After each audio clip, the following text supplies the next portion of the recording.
Israel में Mossad का स्थापना 13 दिसंबर 1939 में हुआ था। मोसाद दुनिया में दूसरी सबसे बड़ी जासूस कंपनी है। मोसाद में करीब करीब 7,000 से अधिक लोग कार्य करते हैं। मोसाद इजराइल की खुफिया एजेंसी का वार्षिक बजट 3 बिलियन है और 7,000 सधे हुए कर्मियों के साथ दुनिया भर में अजेय और किलिंग मशीन के नाम से मशहूर और अमेरिका की खुफिया एजेंसी CIA के बाद पश्चिम की खुफिया एजेंसी इजराइल पर हमास हमले को रोकने में नाकाम रही। दुनिया के सभी लोग हैरान हैं कि इजराइल को हमेशा अपनी जिस खुफिया एजेंसी मोसाद पर हमेशा से गर्व रहे, वे नाकाम हुई तो हुई कैसे? कैसे इजराइल के सुरक्षा तंत्र को इसकी भनक तक नहीं लगी? वैसे भी मोसाद का खुफिया जानकारी जुटाने, गुप्त ऑपरेशनों को अंजाम तक पहुंचाने और आतंकवाद का मुकाबला करने में कोई सानी नहीं है।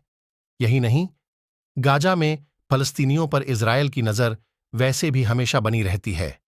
ड्रोन के जरिए आसमान से लगातार निगरानी रखी जाती है। अभेद्य दिखने वाली सीमा पर हमेशा सुरक्षा कैमरे और सैनिक तैनात रहते हैं। आइए जानते हैं कैसे काम करती है मोसाद और क्यों यह हमला रोकने में नाकाम रही। आतंकी समूहों तक में मोसाद का तगड़ा नेटवर्क। मोसाद के कई विभाग हैं, लेकिन इसकी आंतरिक संरचना का विवरण ज्यादातर गुप्त रहता है। इसका न केवल फलस्तीनी आतंकी समूहों के अंदर, बल्कि लेबनान, सीरिया और ईरान जैसे शत्रु देशों में भी मुखबिरों और एजेंटों का एक तगड़ा नेटवर्क है।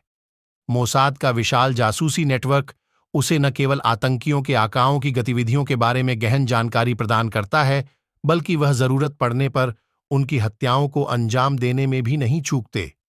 इसी खुफिया एजेंसी की मदद से इजराइल ने वेस्ट बैंक में रची गई कई साजिशों को नाकाम किया, दुबई में कथित तौर पर हमास के चरमपंथियों का खात्मा किया और ईरान में घुसकर ईरानी परमाणु वैज्ञानिकों पर हमला करके उन्हें मौत की नींद सुला दिया। कलेक्शन डिपार्टमेंट सबसे बड़ा विभाग। मोसाद का कलेक्शन डिपार्टमेंट सबसे बड़ा डिवीजन है जो कि दुनिया भर में जासूसी अभियानों के लिए जिम्मेदार है। एजेंट सूचनाएं एकत्र करते हैं।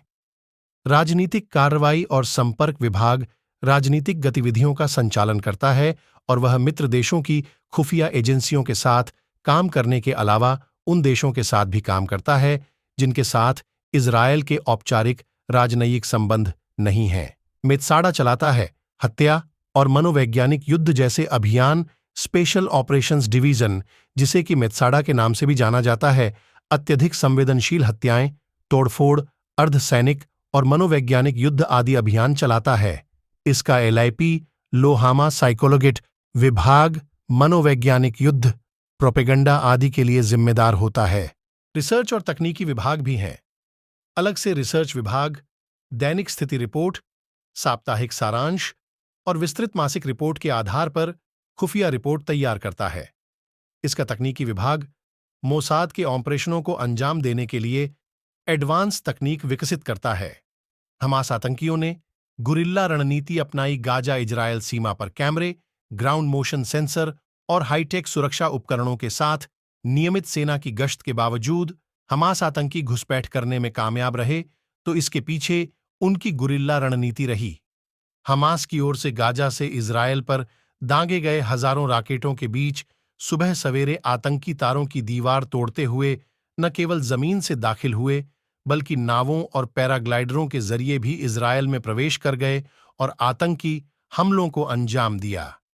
इससे पहले कि इजरायल संभल पाता, हमास अपने मंसूबे में कामयाब हो चुका था।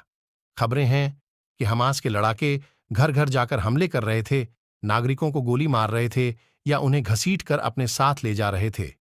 खुफिया तंत्र की यह एक बड़ी विफलता है।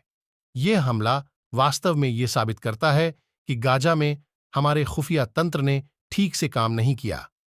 जब सब कुछ शांत हो जाएगा तो यह पता लगाया जाना चाहिए कि यह सब कैसे हुआ। खुफिया जानकारी हासिल। गाजा के अंदर पैर जमाए बिना इजरायल की एजेंसियां खुफिया जानकारी हासिल करने के लिए तकनीकी साधनों पर तेजी से निर्भर हो गई हैं। गाजा में आतंकियों ने हमारे तकनीकी प्रभुत्व से निपटना सीख लिया है और उन्होंने ऐसी तकनीक का उपयोग करना बंद कर दिया जो इसे उजागर कर सकती थी। ऐसे ही वीडियो देखने के लिए चैनल को सब्सक्राइब कर लीजिए और बेल आइकन को दबा दीजिए और दोस्तों के साथ शेयर करना बिल्कुल भी मत भूलिए।